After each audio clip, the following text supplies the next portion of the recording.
So I don't think anywhere else online you'll find a better palm reading of Marilyn Monroe's palms.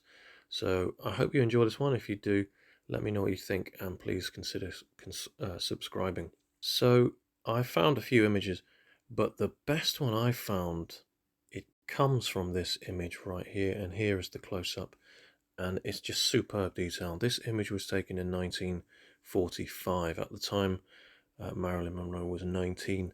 Her real name is Norma Jean. This is, generally speaking, a very sort of practical palm, a conic palm. The first thing I notice really is this very long Mercury finger. The tip is longer than the third phalanx. That's significant. Also, there's a bit of a kink on the inside as well. All three of those things combined mean that Marilyn was, as you would expect, highly physically communicative, able to communicate with her body, very well express herself with her body.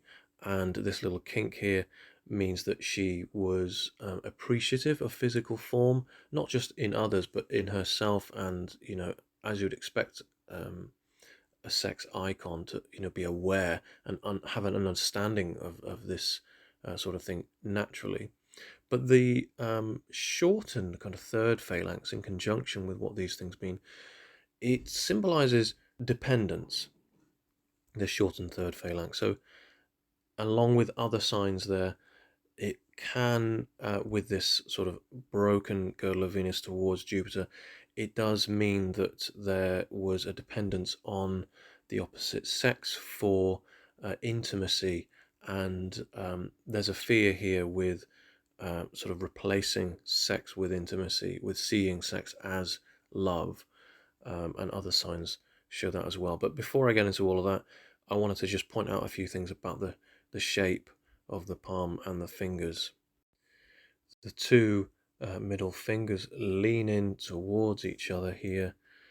Saturn is quite telling there. There's quite a drastic sort of lean at the tip there, and that means that there was likely some sort of mixed messaging when very young, mixed messages provided.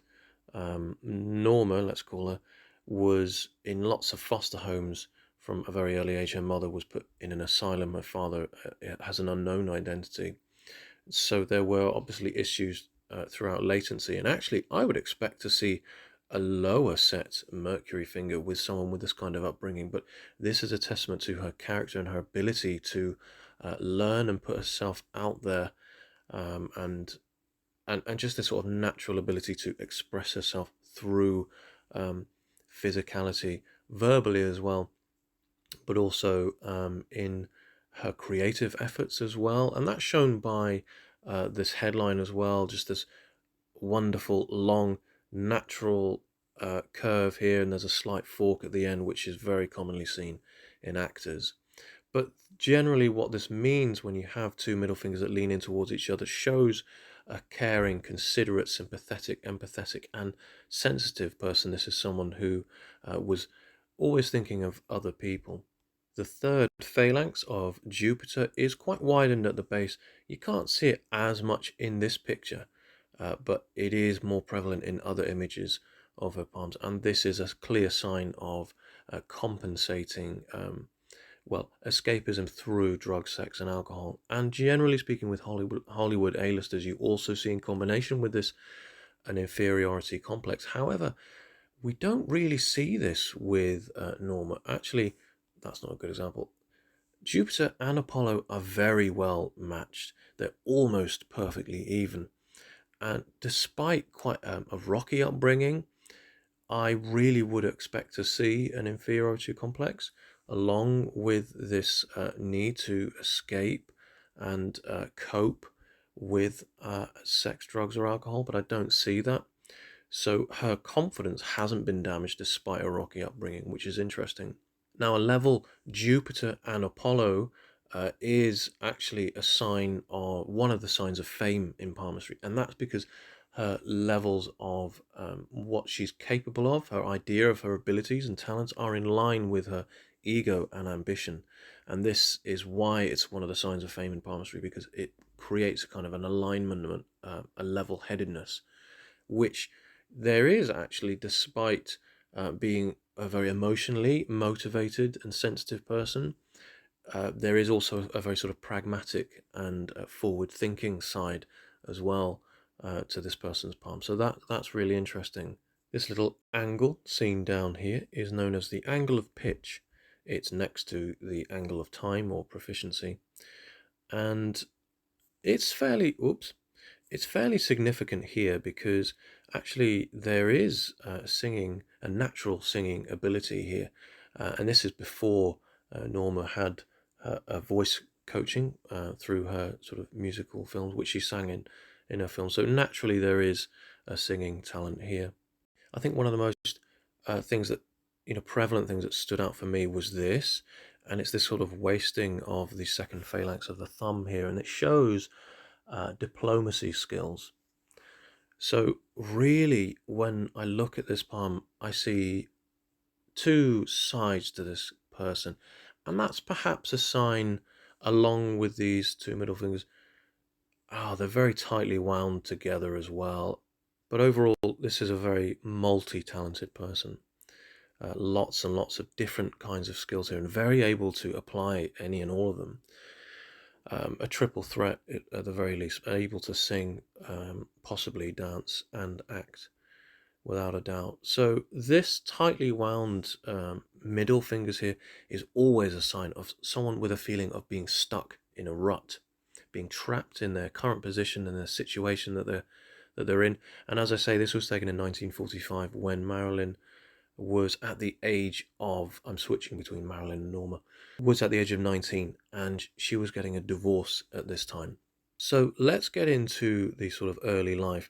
You can't quite see extremely clearly here in this image, but you can see the heart line crashing down into the lifeline at the early ages of this person's life. And as I say, Norma, I'm going to stick with this one, was in lots of foster homes. Her mother was put in an asylum, and so there's a disappointment here which relates to close relatives, and it's probably because of this.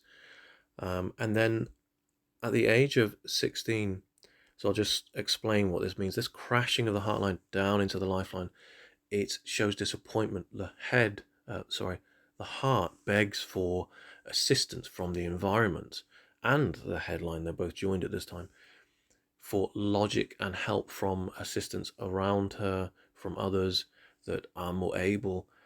The heart asks the other areas of the person, their existence, for support at this time, and it's very commonly seen with people who lose others, grief, divorce. You see it with people who have suffered in relationships when their partners have had affairs, disappointment, upset, hurt. And that's what this means, this crashing down. And you often see it with people who are very sensitive, and that's also noted always by this girdle of Venus, which acts as a sort of secondary heart line, this extra extra sensitive, caring, sympathetic, and empathetic person. Now, the second thing you notice here is this island here, and it appears on the lifeline at the ages of around 16 to 19. And it's throughout this period that Norma was actually married to a neighbor, 21-year-old Jimmy Doherty. And their marriage was up until 1945. So they only married for 3 years. She was married at a very young age, essentially a child bride. But what's interesting to me is that the lifeline begins to break away at the time that the divorce occurs. And you can see that where the lifeline breaks away from the headline, it's where we claim our independence. So the marriage itself, the union itself, to me, represents oppression, restricted freedom. And it's not until after this time that she's able to actually claim her own independence and sort of spread her wings, so to speak. And the divorce is shown by this line that rises up from inside inner Mars, this place of drive and determination and aggression, and it crosses all areas of the life, except the fate line, because we don't see the fate line after the age of 36, which is something I'm going to come back to. It's an incredibly important point. So this change line, if you like, in this case, is a divorce line, crosses the life, the head, and the heart line. And of course, in 1945, in order to get a divorce, it would have been extremely traumatic. Well, not traumatic, but stressful, shameful, regretful, and very difficult, stressful.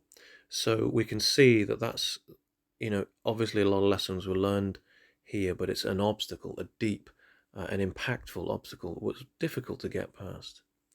And generally speaking, all throughout her life, there are these obstacles that come from a place of, it's close to Venus and inner Mars. They're both kind of one and the same, and it shows conflict through relationships, close to home conflicts. So it's all is fair in love and war, and sometimes they're one and the same. Venus is in fact the lady of battles, so this is why Mars is just so close to Venus. So it makes sense in a way that hate is so close to love, because when we hate, we are so invested in the emotion that in a way the two are yin and yang. They're polar opposites, but they're also connected at the same time. So these obstacles that are seen throughout Norma's life are generally childhood related, to childhood related experiences. Adverse child experiences, we know now, causes the dependency on drugs and alcohol as a way, as a sort of a coping mechanism for the early childhood traumas. And it's imperative for this kind of person, someone who as sensitive as this, with such a deep and meaningful heartline, as well as a girdle of Venus, and the palm as well, even though it's a black and white picture, does appear to be quite a sort of a sensitive texture, as well, just by the kind of the shine of it all, the shadows. And it provides a picture of a person who is, it's essential, it's vital for this sort of person to view and be around healthy relationships as a role model, because it's very easy for this sort of person. There are lots of signs here that show that this sort of person has, as I've already mentioned with the Mercury finger, a dependency on others, and a susceptibility to view the act of sex as love, as intimacy, close intimacy, whereas actually that's just not true. This girdle of Venus here is a little bit broken towards Jupiter, and that shows this kind of misalignment, this a damaged emotional kind of framework when it comes to viewing relationships towards men. But I'm jumping backwards a little bit here, because there's a really important point I want to make, and that is about this seemingly insignificant line just here.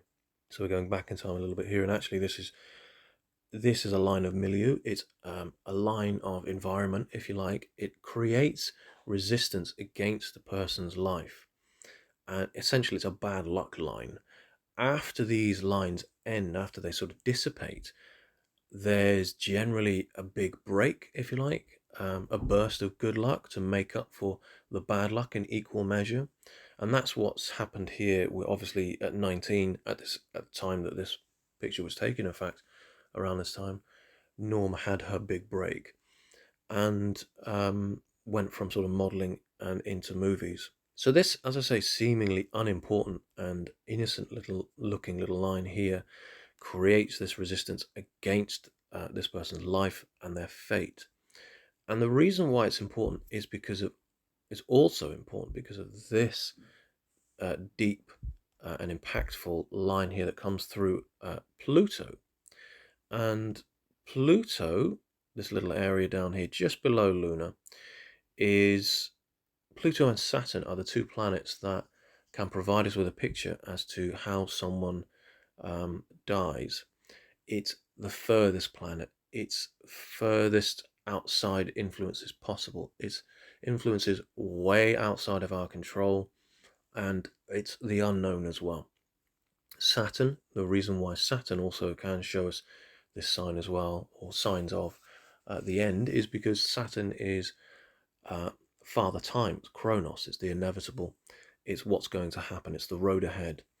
And so the two together, where fate's concerned, not, you won't see this with every person, of course, And I'm in massive danger here of confirming my own bias, because we already know, how Marilyn met her demise, her end. Um, Saturn, it shows us the road ahead, and so the two combined, if we have a palm that is highly fated, and that's because certain people are, able to carve their own destiny, whereas others are just not. So if we have the latter, then it's possible that Pluto and Saturn may well provide us with some clues as to how a person might die. And I'm never going to do that in a private reading for anyone, but this is a bit different. This is a bit of reverse palmistry, and it's a case study. So I find this fascinating. And this little line here, as I say, is highly important because of a couple of reasons. And I'm going to explain what that means at the end of this video. So stick around for that. I'm going to finalize with that conclusion. Now, just above Pluto here, we can also see, and I'm sure you've already got this burning question as to this line here, and that is known as an addiction line or toxicity line, drug line. What else? An allergy line, or sometimes even known as a poison line. They are all the same name, all different names for the same line. And you always generally see this line in people who have a tendency to want to escape. It's a coping mechanism, and generally you often see it with thrill seekers as well, people who crave excitement, crave a change of environment. Sometimes you see it in the hands of vegans who are very opposed to pharmaceuticals or chemicals, additives, preservatives, and they live a very sort of pure lifestyle. And you'll often see, if you do see that in the hand of a vegan, you'll often see a Mercury line that's very strong, and that shows someone who is very in tune with their body, and probably a very sort of angular Pluto mount as well. Anyway, I digress. With this line here, it does certainly mean escapism through drugs and alcohol. It also means a feeling of wanting, excitement and thrills, and that goes in line with this girdle of Venus as well. So the two combined aren't necessarily healthy, because it can spell a little bit of disaster. This is very much a sex, drugs, and rock and roll hand, if ever I saw one. The only thing more I'd want to see here is an overly long Apollo finger and a gap between the life and the head. Luckily, we don't see that. We don't see a reckless gambler as such. But it's interesting here that this line cuts so deep, and it's sort of trying to attack the health line, or perhaps it's trying to cut through the lifeline down here, but it doesn't quite manage it. I mean, at least from what I can see.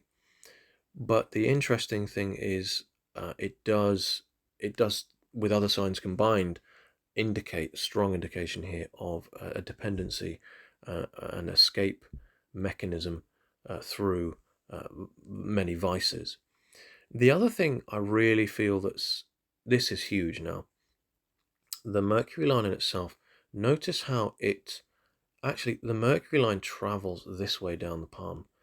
And for me, in palmistry, one of the revelatory things about palmistry is that it shows us how time spirals, it overlaps on itself, because the fate line is read upwards and the lifeline is read the opposite direction. And sometimes you can see something down here correspond with something up here, and at a certain point something here will correspond with something here. And so it shows how time, even in the palms, overlaps and spirals and comes back around on itself. And this is how this becomes more relevant, which I'm going to explain in a bit. And like the lifeline, the health line runs down the palm in this direction. It's odd because it generally looks to strike the lifeline and threaten, it can do in some cases, threaten a person's health, or show an indication of where a person might begin to start seeing health issues. In this case, the Mercury line appears to begin at where, at the fate line, there's an intersection here and it cuts through the lifeline. The fate line works its way up towards the headline and stops at age 36. Now, these signs are significant because 36 was the age that Norma died. And at the same time as,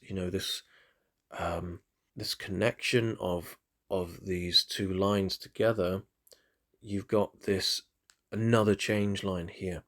And this is quite an impactful one because where it meets the headline and the fate line, it's very deep, it's very strong here.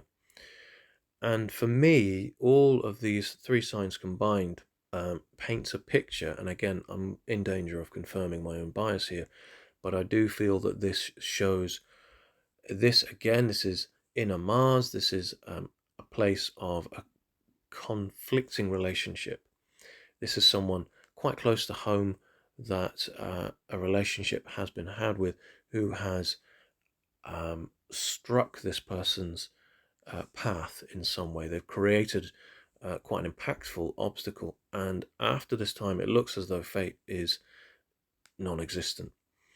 So the fact that you've got this connection here between the health line, this change line, and the fate line all stopping at this age of 36, it's just a very peculiar arrangement of markings. And for me, this spells the disaster that occurred.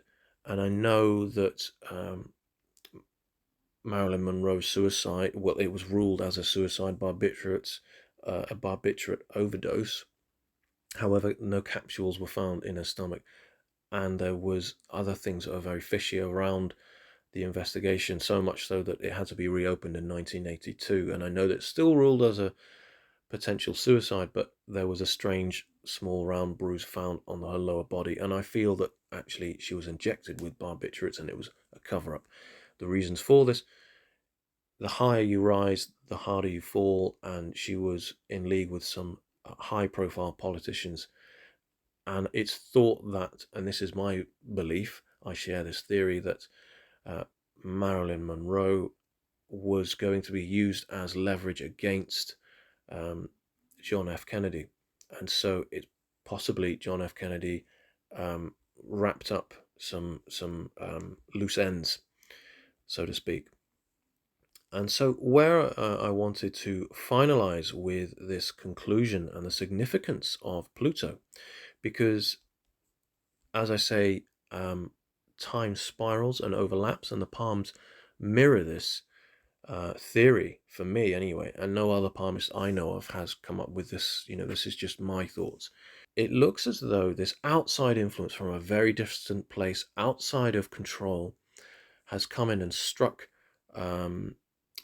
Marilyn, and it's, this is where the bladder is. This represents the bladder, and this is why it's kind of known as a poison or toxicity line.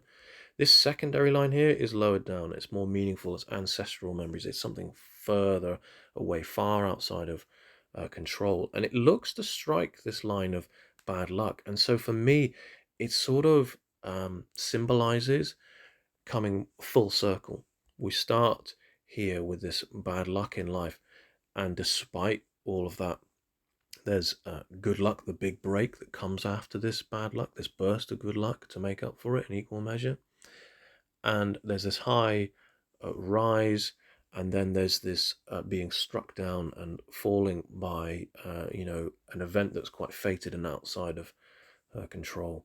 So, as I say, some people's fate is more predetermined than others, and it seems for Marilyn, her fate was not hers to carve, and so, but was in fact instead quite literally written in the stars, where she will now forever shine. So thank you for watching this video. Let me know what your thoughts are on my perhaps quite unusual and wacky theories.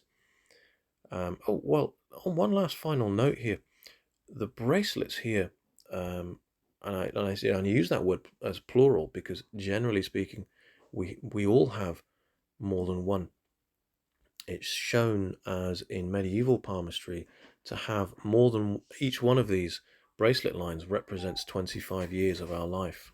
So let me know what your thoughts are, and thanks for watching. If you like this video, please give it a like, consider sharing it, and subscribe, and I'll see you on the next one.